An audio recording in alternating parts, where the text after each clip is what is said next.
Hello and welcome back to Joel Explores Tech. If in the early 90s, like me, you were playing a lot of DOS games, you probably came across the Gravis Ultrasound option in the configuration. It was always sort of a mysterious option. I think I had a friend in middle school, I believe, that had a Gravis Ultrasound and had seen them in magazines, but for most of us, it wasn't something we got to experience in person. Recently, in the last couple of years, Ian Scott has created a project, the PicoGUS, which allows you to emulate the Gravis Ultrasound on a hardware ISA card that you can put in your 486 or any machine with an ISA slot.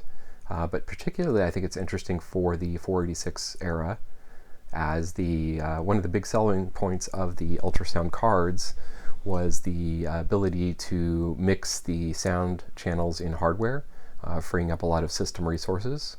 That was kind of one of the big things once the Pentium came along, is that the machines became powerful enough to mix all that in software, so it wasn't as big of an issue. But in games like Jackrabbit and Epic Pinball, they would give you options for setting the music quality based on your CPU speed. The Gravis Ultrasound eliminates the need for worrying about that and frees up the CPU. In addition to just the basic Gravis Ultrasound emulation, you can also emulate an Adlib, creative music system, Tandy 3-voice sound, as well as MPU 401 MIDI support, so you can hook it up to a Roland MT32 or other devices. And then another cool thing is that the card has a USB port that you can hook up either Xbox 360 or PS4 DualShock controller, allowing you to emulate a game port. So with that said, let's jump in and start exploring.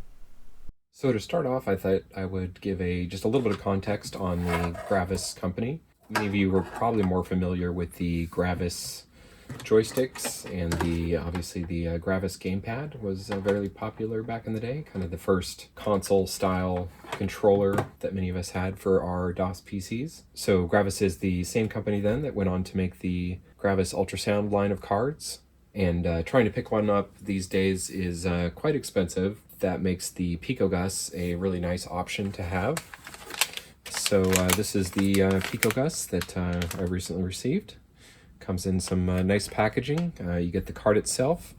There is a phono to MIDI adapter that plugs into the card for that MPU 401 output to a MIDI device, and get a nice PicoGUS sticker. This is my 486 DX266 machine.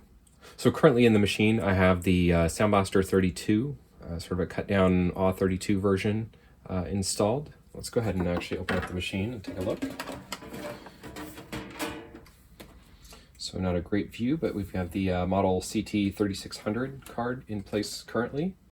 The plan will be to see if I can get the Sound Blaster 2.0, so a CT1350B, installed alongside the PicoGUS. So this would be providing Gravis Ultrasound and the Sound Blaster, obviously the standard Sound Blaster support. There is a Sound Blaster firmware being worked on for the PicoGUS, I believe. So it's possible at some point that native Sound Blaster emulation might be available on this card itself. But for now, I'm kind of shooting for that early 90s era for this machine. So let's go ahead and get the original Sound Blaster out. I'll get this one and the PicoGUS installed. I'm going to shift the DMA from 1 to 3, as there's not a way to configure that on the Sound Blaster. This was set for IRQ 7, so the PicoGUS will be on IRQ 5, and we'll see if we can get everything going. Okay, so we've got the Sound Blaster and the PicoGUS in place. Let's go ahead and boot up the machine, and I'll need to clear out the drivers being loaded for the AW32, or Sound Blaster 32 that was in place previously. The standard Sound Blaster shouldn't require any drivers or configuration. This Sound Blaster 32 was a plug-and-play card, so required the CTCM management software for configuring the card on boot.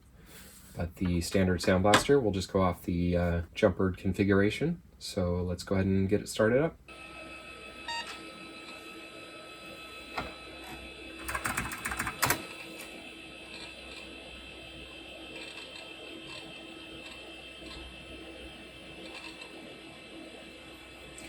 Okay, so we can see we're still getting the old AW utilities being loaded. So I'm going to go ahead and disable those. I did a little bit of pre-setup in copying over some of the files that will be required for the ultrasound, as well as specifically the PicoGUS firmware files being loaded. Just to show those, the ultrasound is all the files that would have come with the original Gravis Ultrasound. So you want to have those in place. There's things like all of the patches. So these are all the instrument, basically wave files or you know, the actual audio information for each instrument that gets loaded into the PicoGUS or the original ultrasound. So there's a bunch of resources and setup stuff there, but we actually don't need to really use any of that directly. It is required to be in place for the PicoGUS to utilize. And then the other thing is the PicoGUS directory itself. This just contains these .uf2 files, which are the different configurations in the firmware for the Raspberry Pi that is on the PicoGUS card. So we're just configuring and loading each of these to configure those options. So before we can load that, we need to get our settings set up in our auto exec.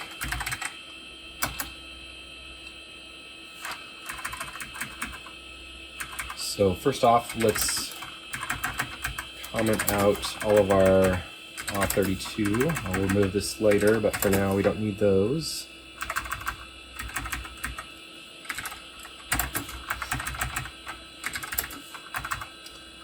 Let's see, this should actually, no, so this is going to be 7 now for our regular Sound Blaster. We will want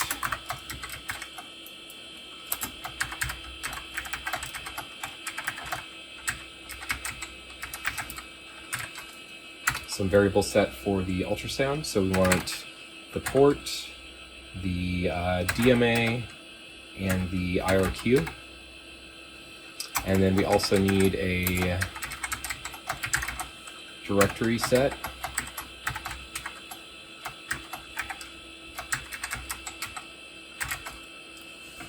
believe that was the directory. Let me just double check. Ultrasound. Yeah, that's it. Okay, so let's go ahead and reboot just to get those in place. Okay, so we should be able to now go into PicoGUS and init, and then we pick the firmware we want.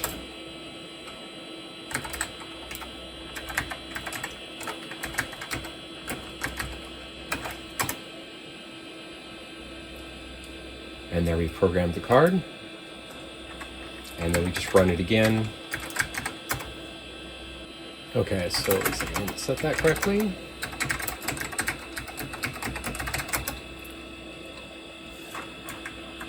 Oh, and you guys probably saw that in the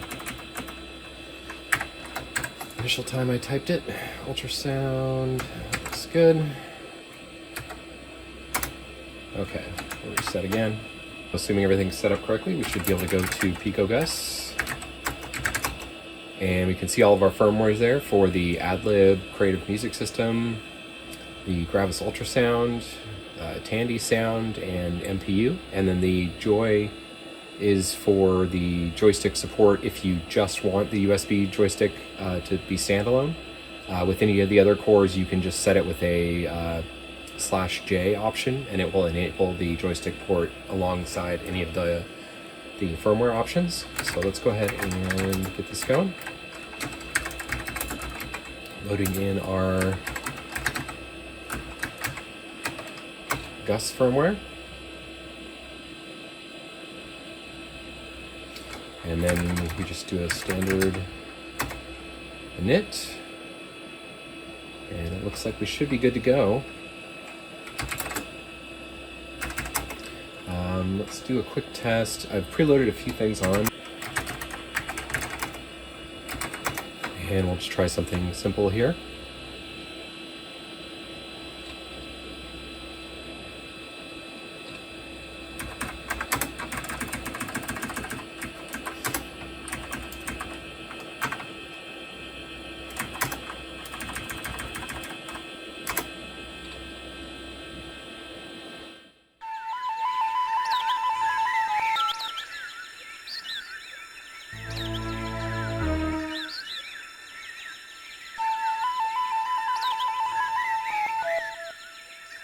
Okay, so it sounds like we got sound.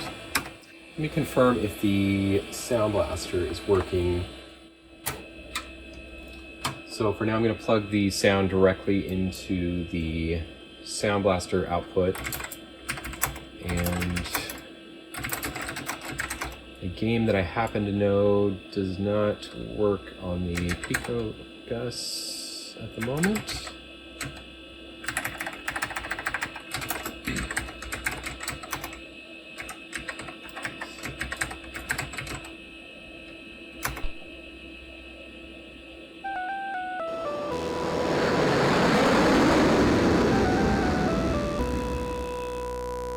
So we're getting Sound Blaster output.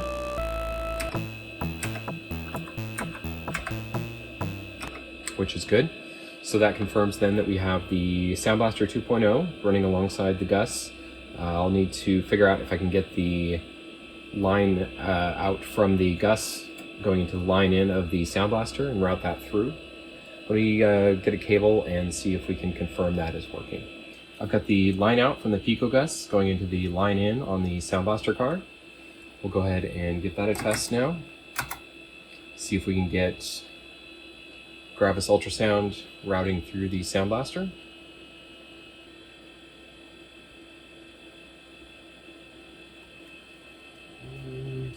Getting nothing so far. Let's try the volume. Okay, so with the volume knob on the Sound Blaster, I am getting sound, though it looks like it's fairly quiet. Right now as I'm recording, I'm just looking at the VU meter on the screen, so it's hard to tell for sure, but it looks much quieter than the other sound. So I'll have to see if we can boost that, because that's probably going to be too loud for direct sound coming from the Sound Blaster. So I think I'll move on to doing some tests of various games and applications, and do a comparison of the sound with the Sound Blaster, the Sound Blaster 32, and the PicoGUS, just to give you an idea of the sound differences between the three.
So far I'm really impressed with the sound quality of the PicoGUS, as you saw in the demos there. Now let's go ahead and do a quick test with the joystick. So I plugged in a Xbox 360 and we can see that it is showing up as controller 1 as identified by the PicoGUS. And then let's see if we go into PicoGUS and initialize the joystick. And there we go, it shows as enabled.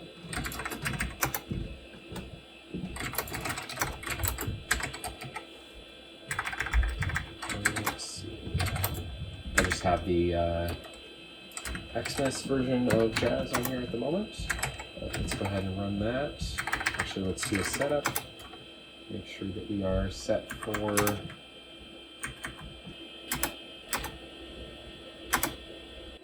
and actually, now that I think about it, just because I wasn't sure on the sound levels on the line in, I'm going to plug directly into the Gravis Ultrasound for now, since we're just using that for Jazz.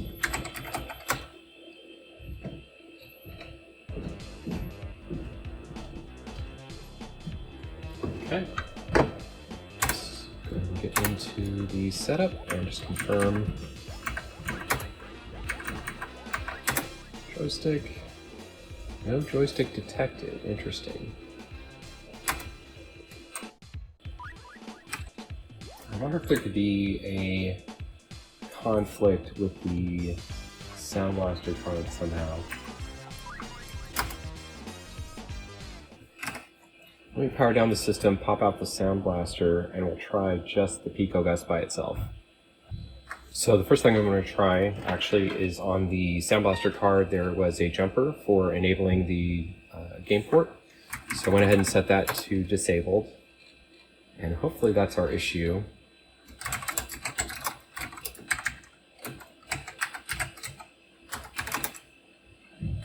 Gotta go.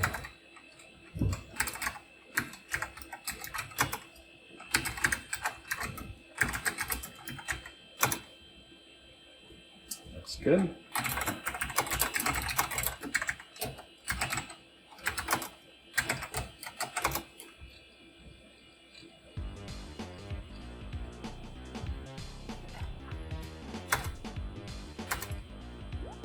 All right, try it again. There we go. Definitely something you'll want to watch out for is with multiple sound cards, disabling that game port so that you don't get conflict there. So it's probably trying to detect the joystick on the Sound Blaster port, which I didn't have one plugged in. So now I think we're good to go. I've got getting good response here. I went ahead and selected the Gravis gamepad option, so it'll be interesting to see if we have the, I believe Jazz lets you use 3 buttons in game.